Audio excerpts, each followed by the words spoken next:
तीनों कानून आए, इसमें साफ बात कही गई है कि एएमसी जो मंडियां हैं इनके बाहर आप अनाज बेच सकते हैं, यानी ओपन मार्केट आपको मिला है। इसमें आपने क्या एनालिसिस किया? वो जनता 2 महीने तक आपका इंतजार करती रही। तथाकथित आज़ादी के नाम पे जो तीनों कानून अध्यादेश के माध्यम से लाए गए थे वो किसानों का डेथ वारंट था, ये राष्ट्रीय लोकतांत्रिक पार्टी कह रही है। सोशल मीडिया पे तो ये भी कहा जा रहा है कि ये रिपोर्ट जो पॉजिटिव आई थी ये कहीं ना कहीं मिली भगत का खेल है कि भाई रिपोर्ट अगर पॉजिटिव आ जाएगी तो हमें संसद में बोलना नहीं पड़ेगा इसके खिलाफ। सीधा सवाल ये है कि ये इसलिए सवाल उठता है कि 2 महीने तक चुप्पी और पहले संसद में नहीं जाना, इसके विरोध में कुछ नहीं बोलना, फिर चुप्पी रखना, ये तार्क एक दूसरे सवाल से जोड़ते हैं। मैं नहीं बोल रहा हूँ, ये जनता बोल रही है आपसे। हिंदुस्तान में जहां 60% आबादी किसानी पे डिपेंड है, डायरेक्ट एग्रीकल्चर पर डिपेंड है, हर पार्टी के एजेंडों में किसान होता है, हर पार्टी के मैनिफेस्टो में किसान होता है, लेकिन किसानों के लिए वो कोई ऐसा हितकारी कानून नहीं ले पाते हैं। कोरोना जैसे महामारी में एक अध्यादेश लाते हैं और 3 कानून लाते हैं जिसका हरियाणा और पंजाब में खुलकर विरोध हो रहा है।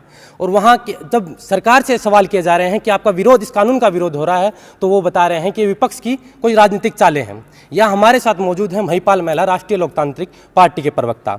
आपका सबसे पहले तो कई दिनों तक जब ये कानून आया, आपका अलायंस है भाजपा के साथ केंद्र में, तो आपका कई दिनों तक तो इसके ऊपर चुप्पी साधना किस ओर इशारा है कि आप किसानों के साथ हैं या नहीं?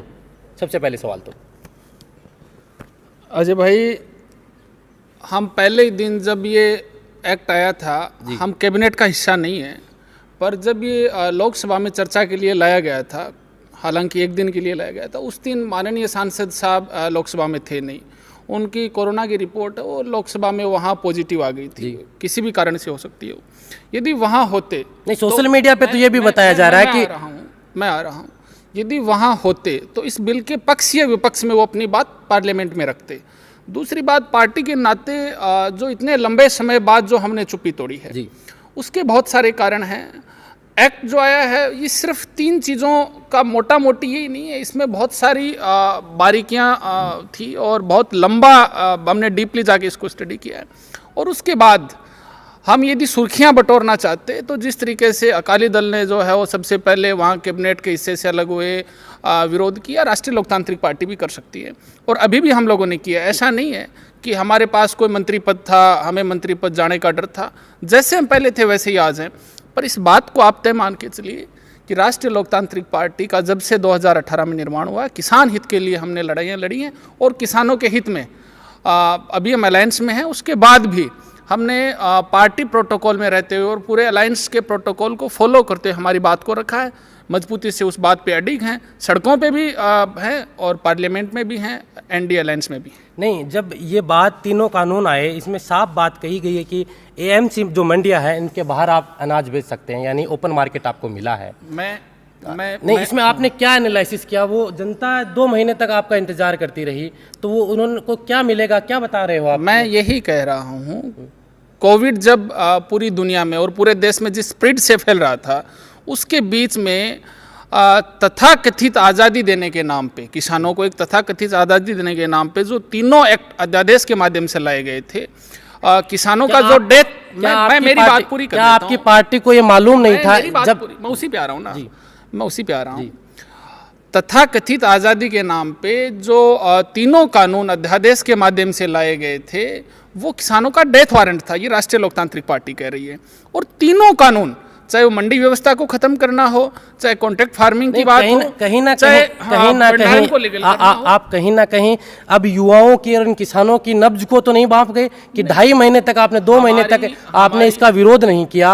अब आपको लगा कि पंजाब और हरियाणा के किसान इसको लेकर आंदोलन कर रहे हैं, हनुमानगढ़ गंगानगर के किसान इसको आंदोलन कर रहे हैं, राजस्थान में आंदोलन होने वाला है, तो कहीं हनुमान बेनीवाल उस भाप को तो नहीं भाप गए कि भैया अजय भाई, अभी राष्ट्रीय लोकतांत्रिक पार्टी ना हरियाणा में है ना पंजाब में है, हनुमानगढ़ में तो है। आप मेरी बात तो सुने आप जी। राष्ट्रीय लोकतांत्रिक पार्टी ना पंजाब में है, ना वेस्टर्न यूपी में है, ना हरियाणा में है, और राजस्थान में सिर्फ पंजाब के जो लगते जो दोनों जिले हैं, हनुमानगढ़ और गंगानगर को छोड़ दें तो राजस्थान में अभी कोई ऐसा मोमेंट हुआ नहीं है।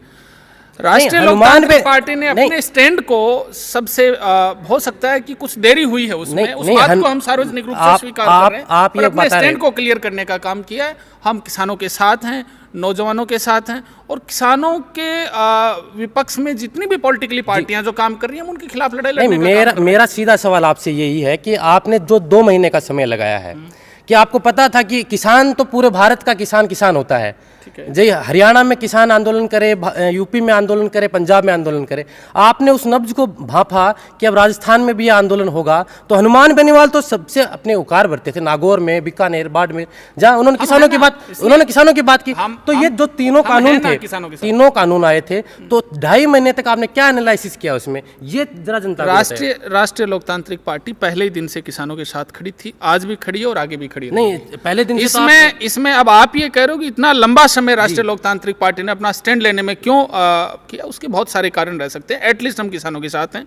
रही बात इन तीनों जो कानून आए हैं उनके खिलाफ राष्ट्रीय लोकतांत्रिक पार्टी मजबूती से कारण अपना ही स्टैंड तो ले रही है। लोग जानना चाहते हैं कि जो तीसरा विकल्प राजस्थान को देने के लिए इस पार्टी की जो घोषणा हुई थी, ये पार्टी पनपी थी राजस्थान में, यहाँ इनके विधायक बनाए थे, सांसद इनके हैं जिनको दिल्ली तक पहुंचाया।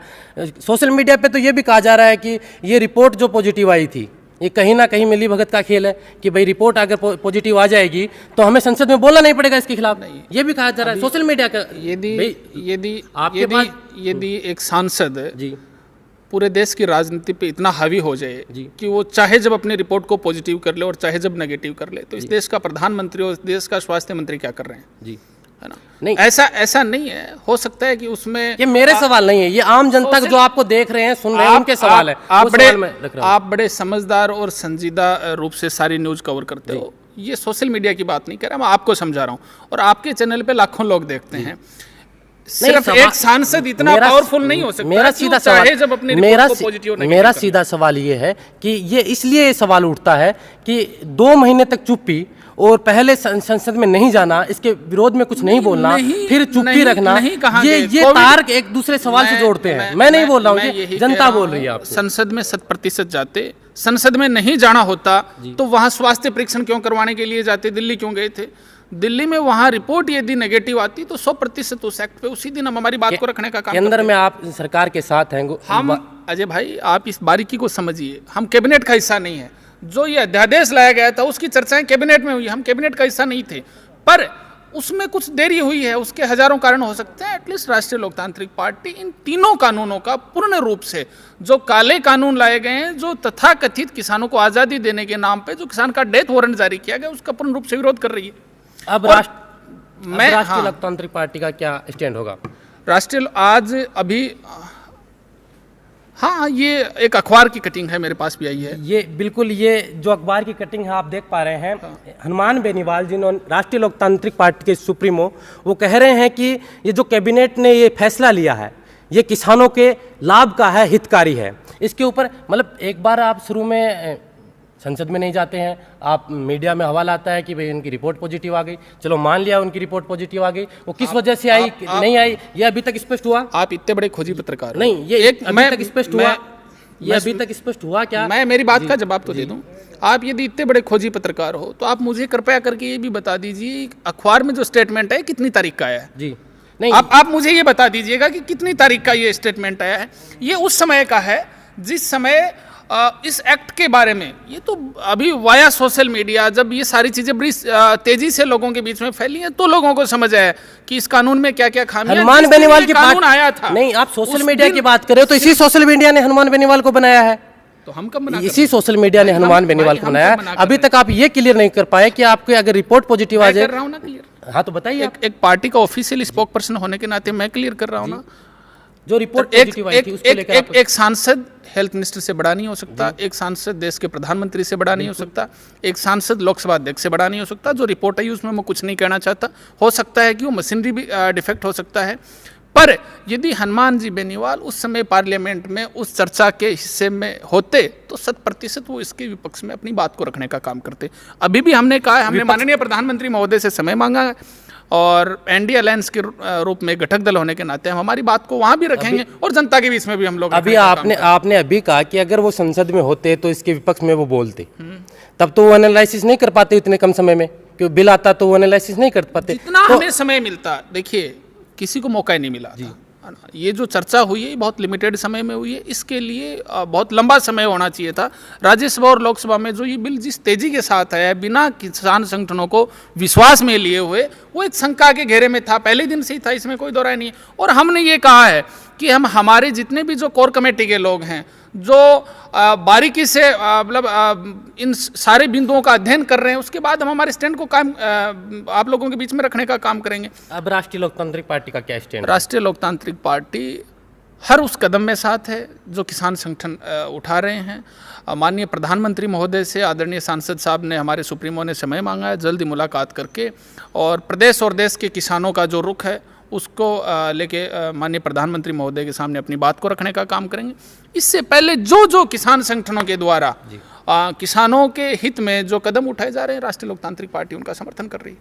अगर हनुमान बेनीवाल को प्रधानमंत्री जी ने समय दे दिया और उनकी कहीं सहमति बन गई, तो आप राष्ट्रीय लोकतांत्रिक पार्टी के प्रवक्ता हैं, और अगर राष्ट्रीय लोकतांत्रिक पार्टी से पूर्व की बात की जाए तो आप मध्य प्रदेश की मुहिम से भी जुड़े हुए हैं।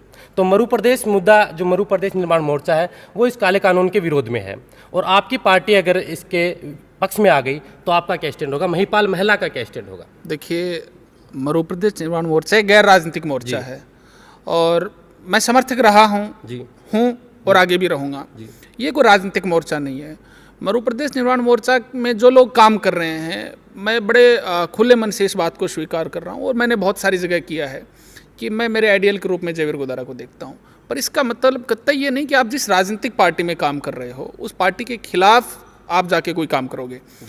राष्ट्रीय लोकतांत्रिक पार्टी एक राजनीतिक दल है, वो भी इस प्रदेश का मान्यता प्राप्त राजनीतिक दल है। मध्य प्रदेश निर्माण मोर्चा गैर राजनीतिक मोर्चा है। आप मानते हो ये 3 बिल आए हैं, ये किसान विरोधी हैं या उनके हितकारी हैं? मैं बार बार ये कह रहा हूँ कि तीनों एक्ट किसानों का डेथ वारंट के रूप में लिखा गया है। अगर राष्ट्रीय लोकतांत्रिक पार्टी आजादी देने के नाम फिर भी अगर राष्ट्रीय लोकतांत्रिक पार्टी इसके फेवर में आ गई, मुलाकात के बाद अभी आप कह रहे हो कि मुलाकात का समय मांगा जा रहा है। मैं यही आप खुलकर तो विरोध नहीं कर रहे हैं। मैं यही तो कह रहा हूँ कि मैं भविष्य ज्ञाता नहीं हूँ कि क्या होगा क्या नहीं होगा। वही सवाल आदरणीय सांसद साहब ने इस बात को बड़े स्पष्ट रूप से कहा है, पब्लिकली कहा है, मीडिया के सामने कहा है कि राष्ट्रीय लोकतांत्रिक वो ये बिल है, ये हितकारी है।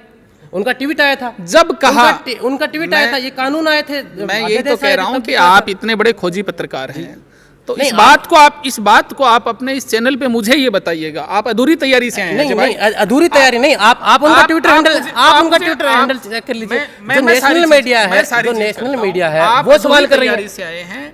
आपको या तो उस ट्विटर का मुझे डेट लाके देनी चाहिए, इतनी बजे ये बिल्कुल मैं बिल्कुल बोल हिंदुस्तान के दर्शकों को बता दूं कि वो जो ट्वीट है बाकायदा मैं डेट के साथ आपको मेंशन करके दिखा दूंगा। आप लेके आओगे, हम जवाब देंगे। बिल्कुल मैं मेंशन करूंगा, इस वीडियो के अंदर मेंशन करूंगा। आप एक अखबार की कटिंग लेके आए हो। नहीं, बिल्कुल आपको ये पता नहीं कि उस अखबार की कटिंग जब ये अध्यादेश आप लेके आओगे हम जवाब देने का काम करेंगे। भाई ये तो नहीं हो सकता ना कि ये कानून अध्यादेश आए उससे पहले हनुमान बेनीवाल ने ये बोल दिया हो कि ये जो कानून आएंगे।